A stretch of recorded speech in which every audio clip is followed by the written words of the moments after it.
Well, welcome to Quick Wins for ADHD Moms. Hey, I'm Jess. Today, I am thrilled to have with us today Miriam Ortiz y Pino, a certified professional organizer, simplicity expert, and streamlined business coach with morethanorganized.net. For over 2 decades, Miriam has been helping entrepreneurs and creative types like us achieve more by removing the stuff that stands in our way. I have a lot of stuff that stands in my way, so I'm excited to chat with you about that. Well, coming from a family that's lived in New Mexico for 15 generations, Miriam brings a unique perspective to organization and business coaching. She's worked with everyone from artists to politicians to multimillionaires, helping them break free from self defeating patterns and create the lives they truly want. As one of the first certified professional organizers in the world and a fire starter facilitator, Miriam understands that clutter is only part of the story. So today she's here to share her insights on designing simple systems that actually work. Welcome to the show, Miriam. I'm excited about having you. Oh, thanks for having me. I'm really excited to be here. So that's great. Yes. Well, on our show, we always jump in with a quick win for ADHD moms. So I would love to hmm hear if you have like a tip or something that we can take and make actionable right away. Yeah. If you're not using timers that are more analog than digital or that have a digital countdown, you're really missing out. So when we use a timer, it actually helps our brain process time differently and it'll keep you more focused. Um, and the second part of it is it keeps you from going off the rails for the whole day. If something rings every 20 minutes or, 10 minutes if you're a little more severe, then you have that opportunity to refocus again. It like reminds you, "Oh right, I was doing this." And it can take practice, but it does build over time. You start saving a lot more time because you're aware of your time in a different way. And it helps your kids too. I love that. And I love that it helps kids as well. We have one of those little Yeah. Pomodoro clocks that has Yep. it's like a color timer. Yep. Those are Um, perfect. Those are the probably the best way to begin getting your brain to visualize time differently. yeah. My daughter was like, she would take an hour to put away 3 pairs of pants. And Right. so she got the timer and she's like, I cannot believe she has complete time blindness. And we Yeah. laugh, but we're like, it's a thing. And so she realized Mhm. watching the color disappear. Yep. And it really yeah, I mean you lose hours if you don't do that. Yes. I mean, Yeah, to this absolutely. day, I set my timer for every 20 minutes on a day when I really have to be aware of my time.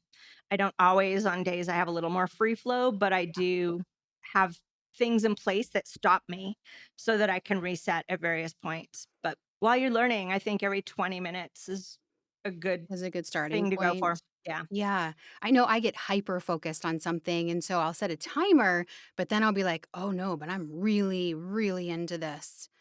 But And it's that's hard to the switch. beauty of the timer. It goes off, and if you are hyper focused and you're cranking and you have the flexibility, you just set it again for another that set amount of time and you check in.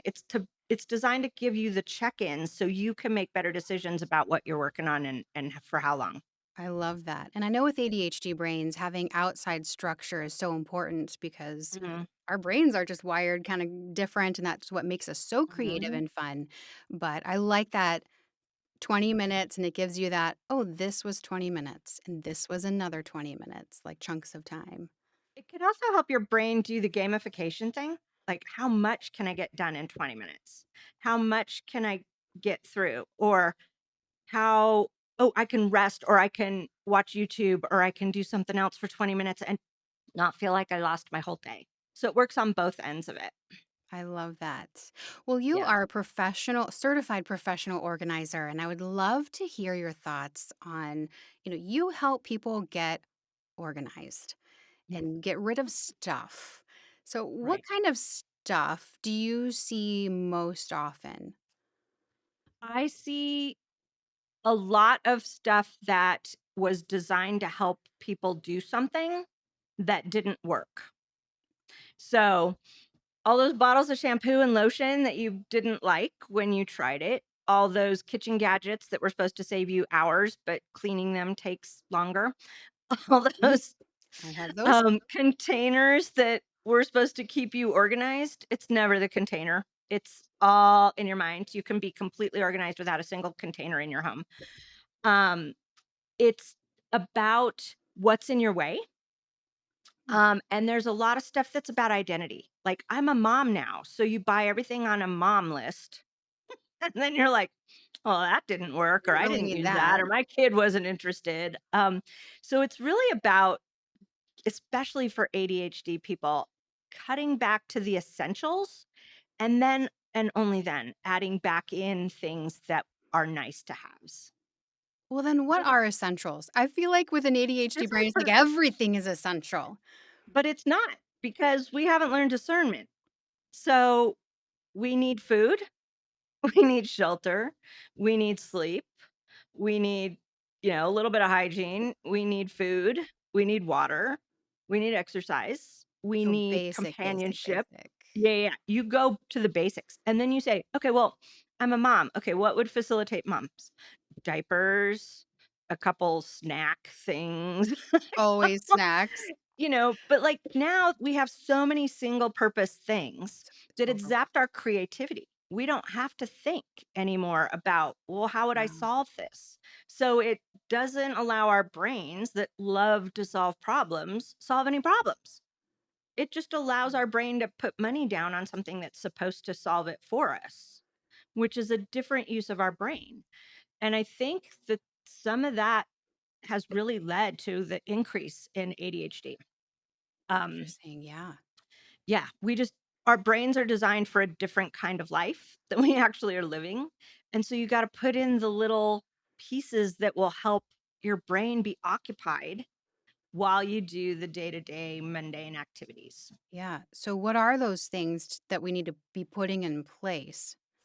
Yeah, I think it's our senses. It's how we process information and our senses and how we take in information. So we're a very visual society. Mhm. So it's all about the visual. But what about the sound? I mean, I've got music, either binaural beats or meditative mind type Mhm. stuff going in the background at all times, or the TV. Watching TV while you do homework is not bad for everyone. Some people need it in the background to be that White trigger noise. that, yeah, it distracts that part of our brain that will be searching for something to solve, Yeah. and allows us to focus. So I think sound is really important, and I think scent. So Mm. diffusing a couple scents throughout the house if you want to be more focused or if you want to be a little more relaxed, um, are helpful as well.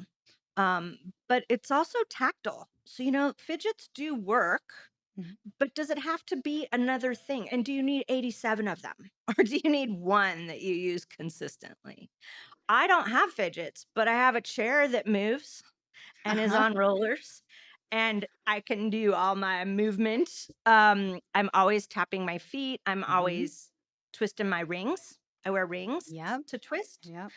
And so it doesn't have to be extra stuff that solves these Hmm. problems. It has to be our way of understanding why we do certain behaviors. That's interesting. Do you think some ADHD brains maybe anchor more in music compared to scent, compared to textiles? Probably. But that's why you got to experiment just a little bit Yeah. and create rituals. So I every morning I have my routine where I turn on the music, I put on the scent, I um do the movement. If I don't exercise every morning before I sit down at my desk, I'm just a scattered mess. Yeah. No, I feel So that. I know. yeah. Without that Um anchor. and clutter itself, people are like, "Oh, it's not that big a deal." It is so distracting because of that problem solving thing in our brain. Will always be like, how can I fix that? That thing is annoying me. What am I doing? Why is that stuff over there? I should go look at that. I should do another load of laundry. What am I doing over here? Why is there, oh, I can't focus on this. I've still got to take care of that. It's because you have a bunch of stuff that's not being taken care of. Yep. if you get rid of the stuff or the excess stuff, then you feel more confident that you know what you have, where it is, and how to take care of it. And so that becomes routine. You're not distracted by all the stuff you have to do. You know it's taken care of. You have a plan, you know where it goes, you know how to do the steps involved for the care of that item. So much of it is visual cues. And so I Yeah. will leave like right now. I Mhm. got most of the dishes done because I gamified it, trying to get the dishes in before the boys got on the bus. But I Right. still have a couple extra left, so it's like a visual reminder of, "Okay, I'm not done yet, I need to finish that." And I have a whole Mhm. bunch of laundry that I dump out on my bed Mhm. because visual reminder, like, "Hey, I need to do laundry today." But I scoop it up and put it back in the baskets and then get up the next morning and dump it back out. So, like, all of these Mhm. visual reminders, how do you stay organized while also being able to trigger that visual memory? Yeah, so when you clear out the clutter part, the visual cues work much better with the stuff you do have to take care of. So that's number 1. Um, and number 2, it might not need to be that drastic. Maybe you just leave 1 shirt on the bed instead of the whole basket full of stuff. Right. Or you have an alarm set that actually says "do laundry" as the label on the alarm. Or you get in the routine of every Monday you do laundry. Yeah. Or every Tuesday or sometimes with families, it makes more sense to do a load every night, whatever, but Right, depending on how many is in your family and how often in exactly. sports and Yeah, um, but having a system of how you're gonna do laundry, how you're gonna process everybody's laundry, who folds what, at what point do they take responsibility for their own clothes versus how much mom does, Ooh, right? that's good. Yeah, because sometimes it's Yeah. just easier for mom to just take care of it. Let's put it this way, we say it's easier in that exact moment. Yeah. But over the years, that not taking 10 minutes to teach your kid how to put their clothes away or fold their clothes means you are having to spend hours a week taking care of it for them. Not Mhm. time saving, not Yeah. freedom, not loving and caring Mm. because then they get to college and they don't know how to use a washing machine and they don't know how to fold their clothes. And then they call me when they're 35 and they're a mess. Right, he's like, "I can't come over there right now and do your laundry. You need to watch a YouTube video, figure it out." Right. So is it really easier or is it just control? Total control. Yeah. I will admit I'm one of those controlling moms. It's really hard for me to let go Yeah. and say, "Hey, can you please just at least let's start with taking this pile up to your room." And then I do that, and it's like, "Well, he took it to his room, but it's not in the Right. drawer." You got to teach them every step of your process. And that's where you get the control. I'm teaching them my way of doing it. They can Right. adapt it later, but they got to learn my way first. I think is a really good way of looking at it. Yeah. Now, you mentioned setting up structures. How do you Mhm. approach setting up that structure when it feels Mhm. like, okay, there's no structure and I know I need to just maybe put one thing of laundry on my bed instead of everything. But where do you start when you're trying to piece together structure? Yeah, so I think of essential home systems. So it's a like a flexible structure that you get to put your own spin on, but applies to everybody. So there has to be something about clothing because it's one of the essentials, right? What's your plan for clothing, laundry, shopping for the clothing, rotating out the clothing that no longer serves? What is that process for the family, right? And it touches on linens as well. So I think of linens as part of the laundry The process. system, Hmm. which is really the clothing, the outfitting, if you will. Yeah, that Um, makes sense. and then there's the food. We got to shop for food. We have to store the food. We have to cook the food, prepare the food, cook the food, store the leftovers, Yep. rotate the expired and moldy stuff out. And then we got to go to the Hmm. store again, right? So, what do you need to do each of those steps? What works for you? Okay. Um, and then there's the money, there's the cleaning, and there's as part of cleaning, I think of home maintenance, and then there's the fun. Don't forget the fun, right? Right, there's always the And fun. don't only focus on the fun. Where are you gonna store those archery supplies? I always laugh because I actually had a family that was, like, full-on archery enthusiasts and trainers and teachers and stuff, and there was just, like, bows and arrows and targets everywhere. Um, And you but organized it. You found a way. I did. Um, but I love that framework because that applies to every single family, and it's adaptable to every specific situation, like archery or someone with special needs or someone that's a single parent household versus a two-parent household. All of those things can be accommodated and expanded or contracted depending on your situation.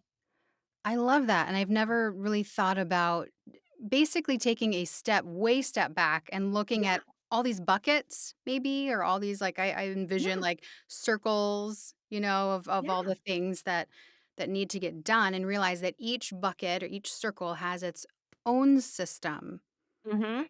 And once you and it set up the system, then you can do the process. So, okay, well, what will I do to go grocery shopping?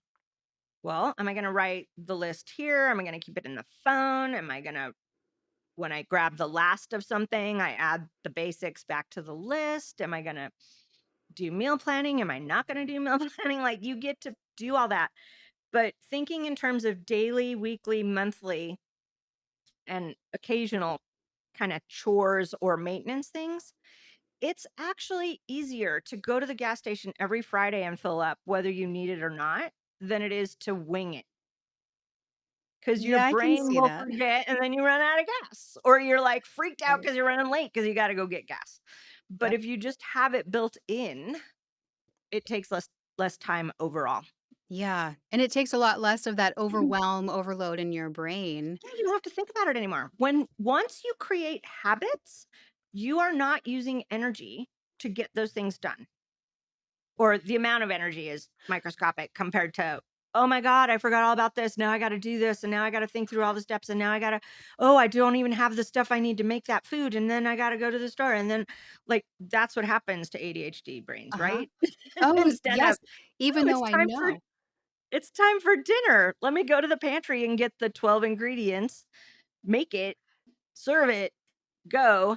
Oh, I used up the last of the parsley. I'll add it to the list," whatever it is. But, um it just takes a different amount of energy when you think it through ahead of time and Mhm. adapt it for efficiency as you learn it. Yeah. Oh, that's fantastic to think about it that way, because I feel like, "Oh my gosh, laundry again?"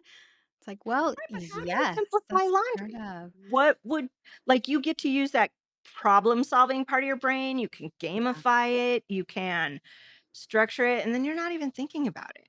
Yeah. And I find listening to my favorite music or watching my favorite show on Netflix or Apple Mhm. TV while I'm folding laundry is I'm able to say, "Okay, I can't watch that show unless I'm folding laundry." And so it kind of pairs it with something Right. fun to something that's just physical, Yeah, movement. exactly. And a lot of these mundane everyday chores don't require a whole lot of brain power.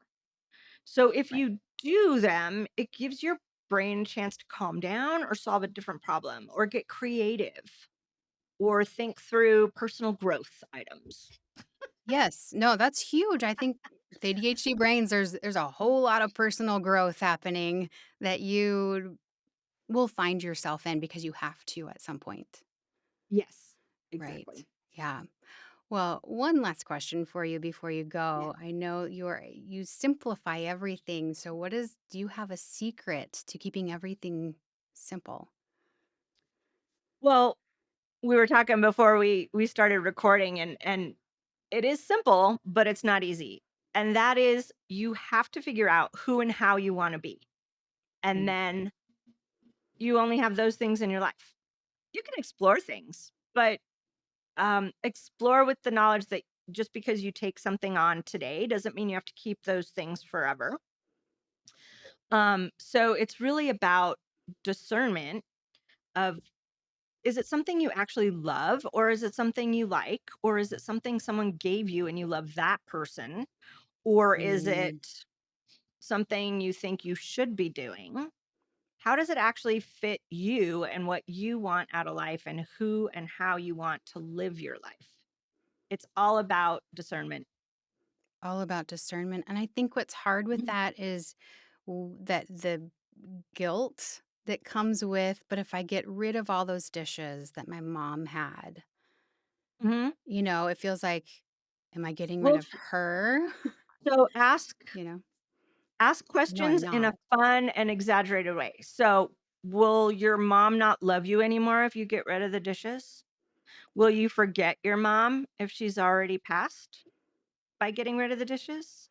Are you going is are the dishes your um your style, your fit for your purposes? I mean, my mom thinks she's a great gift giver, but she's not. Every time she gives me something, she's like all excited, and I'm always a Aw. little bit inside like, my mother doesn't know me at all. What am I going to do with Yeah, I this? know. And so that's where the discernment comes in. It doesn't mean she doesn't love me. It doesn't mean she Yeah. doesn't try. It means she always puts her own spin on it. So, um, it doesn't it also doesn't mean you don't have to get rid of every single piece of those dishes. What if you love the Mm. teapot from that set? Or what if you love the mugs or that bowl? You get rid of everything else and keep the one part of it that you like or would be useful for you. Yeah, and it frees up so much space. Or you use small bowls and teacups and things for storing jewelry or organizing your drawers. And then every time you open that drawer, you're like, "Oh, thanks, mom." I love that idea. I Yeah. love the repurposing idea and the story behind Mhm. it that brings it all together. Yeah, it's Oh, so much more gosh. fun than a stupid plastic container from the dollar store. Yes. True. I love that. So I so appreciate your time in talking about this, and we just Mhm, need outside systems getting out of our brain. And I love that idea of the different buckets, and each bucket has its mhm, own process. And if you can figure out your own process, now with me, I my memory can be really bad, and I mhm. literally forget the process. Do you have You any have to write clients? it down. Yeah, I have to write it down. I mean, the old school way is to do it on index cards, like Mondays, this is the card I pull out. Tuesdays, this is the card I pull out. First of the month, I add this card. I love, and it's simple, right? Like we don't need a new app for that. No, you don't have to figure it out. You don't have to recreate the wheel every time. If you can't figure out the process on paper, an app won't solve your problem. And an app rarely solves your problem because it solved the problem of the person that created the app, who doesn't think the same way you do. Right.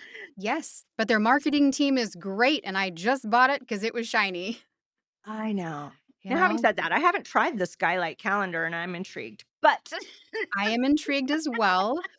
N I have looked at that, and I think, is that just another something that I have to keep charged? well, And will my yes, children but I break it? feel like it's a little more static so it stays plugged in. But how is it Right. different than screencasting a Google Calendar to your TV? Right.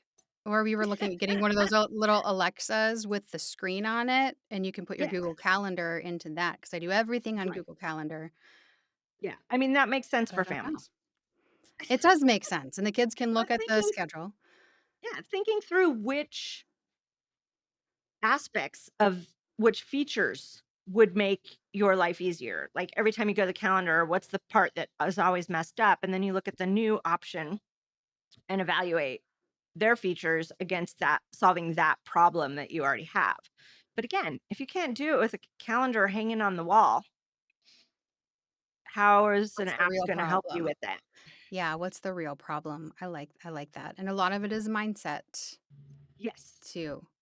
Yeah, It's all figure outable.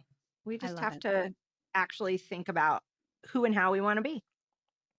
I love that. Think about who and how you want to be and build from there. Yes. Build your systems from there. I love it. Well, Miriam, I appreciate our time together. I appreciate your Mhm. thoughts. If someone was interested in finding more about what you do or just learning more from Mhm. you, where can they go and how can they find you? Yeah, the best place is just to go to my website, morethanorganized.net. I am also on YouTube, More Than Organized, Facebook, More Than Organized, LinkedIn, Easy More to Than find. Organized. But um, the website will take you to all those other places directly as well. There's free resources. I'm putting together a membership site. So if you want to find out more about that, you can get on the wait list. That should be launching January ish. Um, yeah, That's there'll exciting. be So some lots bonuses if you sign up ahead of time. But nice. Lots of exciting things happening for you too, and just being able to help people. Whoops. yeah, and I very much appreciate being able to share my knowledge and expertise with your audience because the more We people need that it. hear about this, the less we have to hear people complain about how much they have to do. Yeah. No, there's solutions. There's solutions, and saying no A is complete huge. sentence. A No. complete sentence. Yeah. And I'm learning that every day too. So, well, thanks again, Miriam. I appreciate it. Thank you for having me, Jess. Appreciate it.